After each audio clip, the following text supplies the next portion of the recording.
Okay, nobody is saying that Fallout 4 needed more companions, and I'm certainly not saying that some of Fallout 4's companions should have been replaced with somebody else. Okay, I might make an exception for X688, but what I am saying is that Fallout 4 has no shortage of characters that are just too dang good not to be companion characters. Throughout the Commonwealth, Brad Burton, and the island, there are people who possess very particular sets of skills, are interesting characters with interesting backstories, and who we just didn't get enough time getting to know. Some are morally ambiguous, some are virtuous, and some would be absolute killer on an evil playthrough. But who should we invite to watch our backs, and who should stay behind to add a bit of flavor to the Commonwealth? If you're dying to know as much as I am, then make sure you have the caps to pay a retainer and spare weapon to replace the garbage one that all companions seem to favor for some reason. Because I'm Gray, you're watching Gray Gaming, and today I'm listing 5 characters in Fallout 4 that should have been companions in no particular order. Upon the arrival of the Prydwen to the Commonwealth, it doesn't take many Brotherhood initiates very long before they're standing face to face with Proctor Ingram, the Brotherhood's chief mechanic in the Commonwealth. Ingram is a no-nonsense type, not overly friendly, but easier to converse with than most of the Brotherhood expeditionary force. But the thing about Ingram that most will immediately notice is that she's seen some stuff. She's seen some stuff. Ingram was once a dedicated scribe in the Brotherhood of Steel, until one fateful battle against super mutants where she was hit by a mini-nuke and ended up falling off the edge of a cliff at such a distance that it ended up crumpling the legs of the suit of power armor that she had been test piloting. She survived, but she was severely wounded and both legs had to be amputated above the knee. She couldn't go out on patrols anymore, hell, she couldn't even make a trip to the bathroom without someone having to carry her. Anyone else might have given up after that. It would have been so easy to give up, to let the Brotherhood abandon her, to let the wastes take her. But Ingram didn't give up. She worked tirelessly with Knight Captain Cade to develop a specially designed stripped-down power armor frame and learn to pilot it even without the use of her legs. Despite the fact that her wounds are completely healed and her constant wearing of the armor has made her more adept at piloting it than virtually any knight or paladin on the East Coast, Arthur Maxson refuses to let her return to field service, as her mechanical capabilities make her far more valuable to the Brotherhood of Steel in an engineering setting than in combat. Still, as a testament to Ingram's character, she doesn't complain much. She is human after all, and she gets frustrated by her disability, but she doesn't let it define her. She does the job that's assigned to her, and she's dang good at it. You'll find her suit bristling with hand tools stuffed into the various lightning cuts within easy reach like an improvised tool belt, and although she'll often remark about having an itch she can't quite scratch because of the suit, she continues to be the best dang chief mechanic she can be, working diligently on keeping the Prydwen and the Expeditionary Force's T-60 fleet up and running. She's even working on getting Liberty Prime back in the fight almost a decade after the Enclave WMD'd it almost to dust. But Ingram is also distant. Despite several others who make excuses to spend time with her and want to be her friend, Ingram is solitary, especially after her accident, choosing to isolate herself from others. This characterization and backstory would be amazing for a companion character. It would be a bit difficult to determine what her loadout should be, as the obvious most fitting choice would be a laser rifle, but then we'd basically just be getting Paladin Dance in a female package. Her Fallout Shelter Online card does depict her with an automatic laser rifle with a resight, so perhaps that could offer a bit of combat difference, with Dance serving more as a tank and Ingram serving more in a support role, keeping enemies pinned down while the sole survivor moves in to finish them off. Oh, what in Adam's name am I talking about? It's Fallout 4. She would just move directly between enemies and the sole survivor and sit there, just like every other companion. But still, there is so much room for personal exploration about what it was like learning to cope with her disabilities, about her frustrations not being allowed in the field, maybe helping her feel pride in what she's accomplished, maybe learning that she doesn't like to spend time with others because at the end of the hard day, she just wants to get out of that damn suit without feeling like others are judging and pitying her. Ingram is probably my biggest personal what if when it comes to potential companion characters in Fallout 4, and now I'm starting to realize I probably should have saved her till last. Oh well, too late, on to number 2.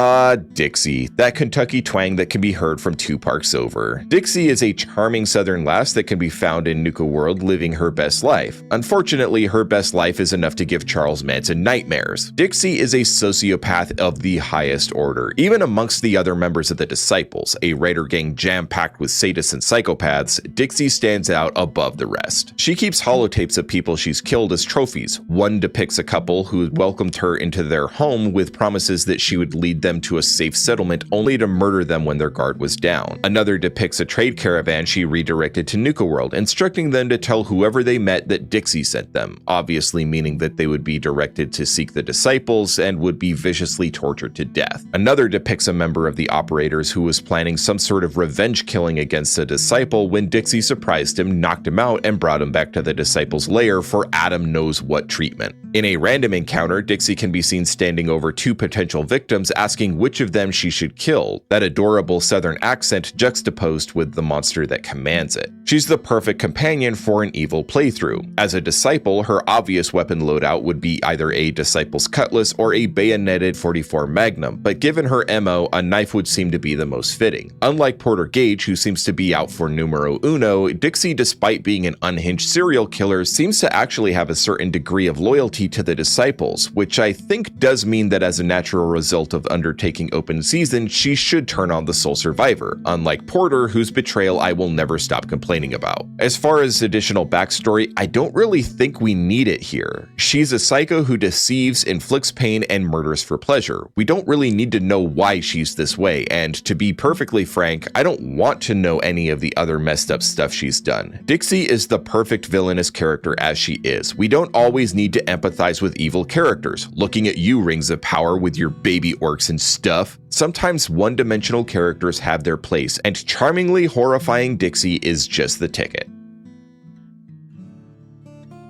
Yeah, I know what you're thinking, 2 BOS characters in the same list? Well, maybe such a garbage organization shouldn't allow the odd, interesting character to slip in every once in a while now, should they? Wait, scratch that. Don't get any ideas, Todd. I didn't mean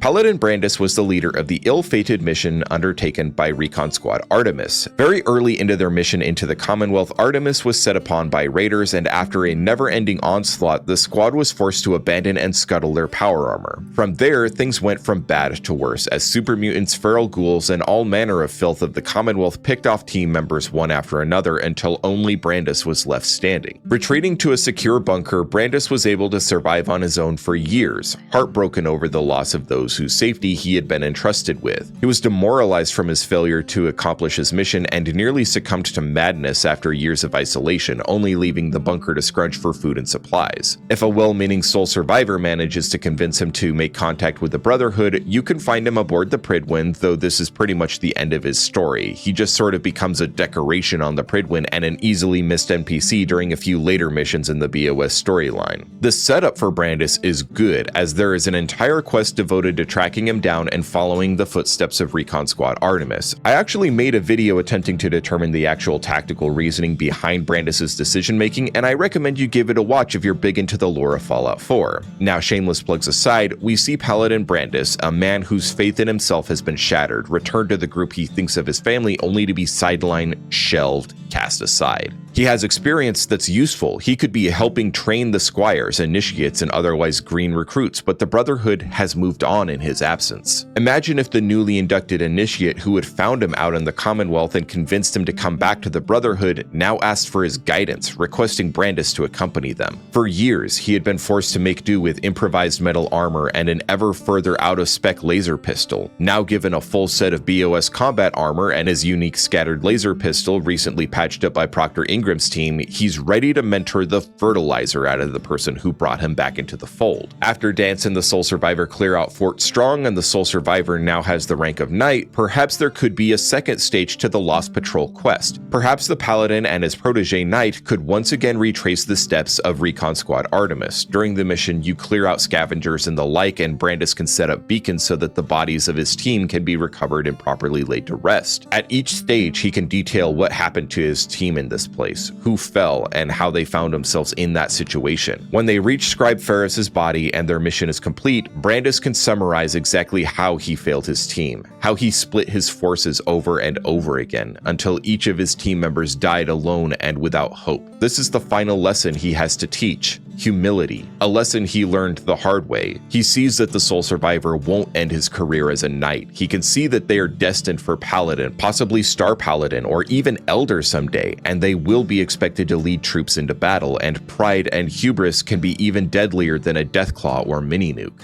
This could be Brandice's legacy, wisdom born of personal reflection and accountability, a survivalist who learned that stealth and patience can be far more useful than a T-60 and water-cooled assault rifle, a broken man who can pick up just enough of the pieces to be made whole once more. Brandice may have been a bit of a missed opportunity for our buddy boy Todd, but thankfully it's not too late for you to do a mag dump into the like button if you're enjoying the videos so far. Viewer engagement is the primary metric I use to determine the sort of content that provides the most value to you, a random person on the internet who has the power to determine if I can afford to buy my ammo from the gun runners or if I'm stuck buying that nasty surplus junk that Chet overcharges for over at the Good Springs General Store. Please, thank you, and now on to number 4.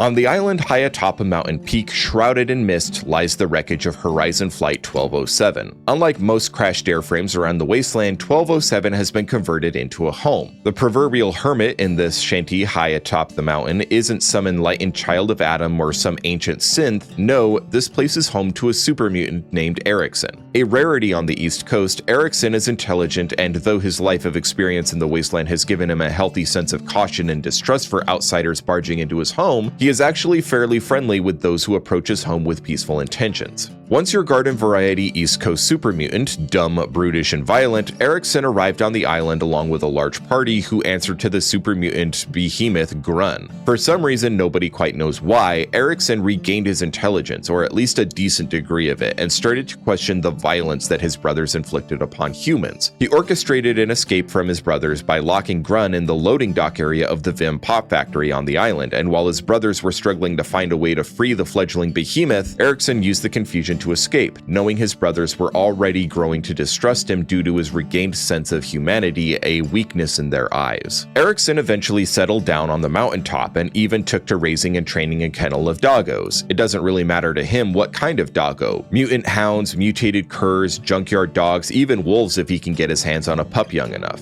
He seems to love all dogs, and though he does sell them, he likes to make sure he's not giving them over to someone who might abuse or eat them. As a companion, Erikson would be fantastically positioned to attack using a Deathclaw gauntlet due to the Deathclaw skull that he wears as a codpiece, I guess? Anyway, proof that he's taken down a Deathclaw and was able to repurpose its remains, much like the Yaoguai that now serves as his primary clothing item. As a trapper and hunter, Erikson would actually be a stealthy alternative to Strong, who refuses to enter stealth mode along with the sole survivor and ruins a perfectly good stealth dungeon run every friggin' time. There's a lot of potential there for Erikson to describe what it was like slowly regaining his empathy, his intelligence, his humanity. There's also a lot of opportunity for cross-companion interactions, such as his existing friendship with Old Longfellow, or just the natural affinity that he would feel for Dogmeat as a dog lover. His companion perk could even serve to improve Dogmeat's utility, maybe fashioning a doggy backpack that lets you load Dogmeat up with more weight, or maybe he can even train Dogmeat to do a special attack or allow you to command him to stay behind you during combat to protect your backside and staying out of the field of fire. You could even incorporate Erikson into your settlement network, with him helping establish kennels to improve defensibility, happiness, and pest control at settlements, improving crop production. I almost would have rather had Erikson as the companion character added by the Far Harbor DLC than Old Longfellow. I definitely would prefer Erikson to Strong as a super mutant companion. Strong's funny, sure, but by Steel, that dude is frustrating at the best of times.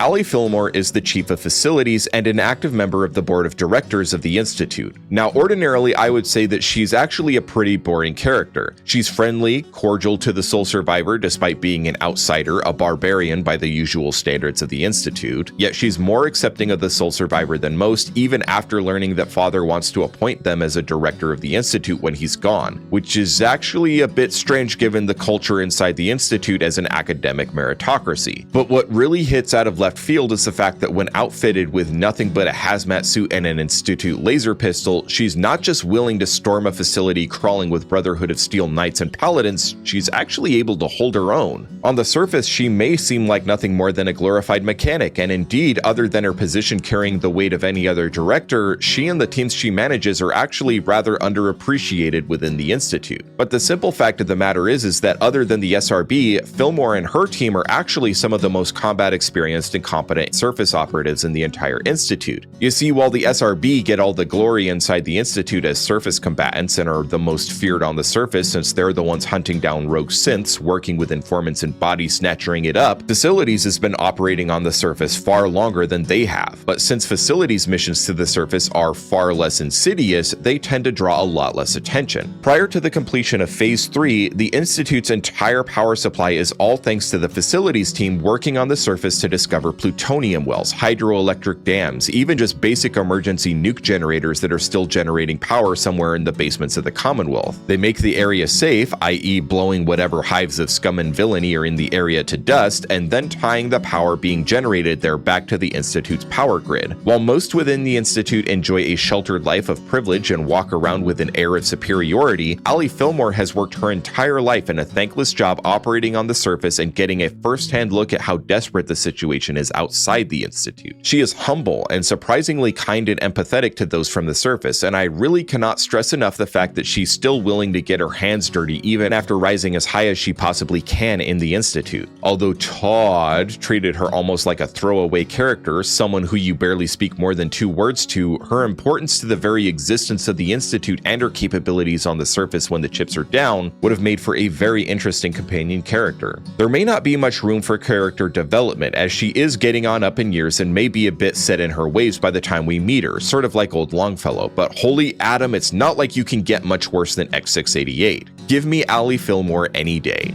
I mentioned in my 5 easy ways to fix the Institute video that it makes a lot more sense given the cultural identity of the Institute to instead have the Soul Survivor prop someone else up as the new director, as there would be very little chance of them ever being accepted as the Institute's leader, as they are not an academic, specifically a scientific academic, just in case you were about to argue that Nora has a doctorate in law. Not gonna fly in the Institute, even if it's the only real degree anyone living in the Institute today would have ever earned. Anyway, attempting to install Alli Fillmore as director of the Institute would make an excellent companion questline. It would unfortunately be tied directly to a main quest, so that would make it very difficult to separate optional companion activities from mandatory main quest action. But they blurred those lines with Preston Dance and X688 from day one anyway, so what would it hurt? Wait, did Gray just really try and use mediocre quest design to justify his own half-baked ideas? Yup! Yes, I did, and you're welcome. Now, obviously, these are just 5 of my personal favorite what-if companion characters in Fallout 4, but I'd love to hear if you have other characters you've always wanted to wander the Commonwealth with. Leave your picks in the comments, or if you'd like to join the Grey Gaming community in a more active capacity, you're welcome to join the Grey Gaming Discord using the link in the description. But first, there's someone I want you to meet. Welcome to my new patrons, Adam Laszlo, who joined our ranks as a Grunt tier patron, and Policymancer, who joined as a non-com. Continued thanks to my Officer tier patron, Carver050, and to the non-coms who keep the grunts on point. Patrons get access to behind-the-scenes glimpses at projects I'm working on and access to my videos as soon as they're uploaded. No waiting for my videos to go public. Until my next patron salute, stand at ease. Thank you so much for watching to the end, and I hope to see you here next time on Grey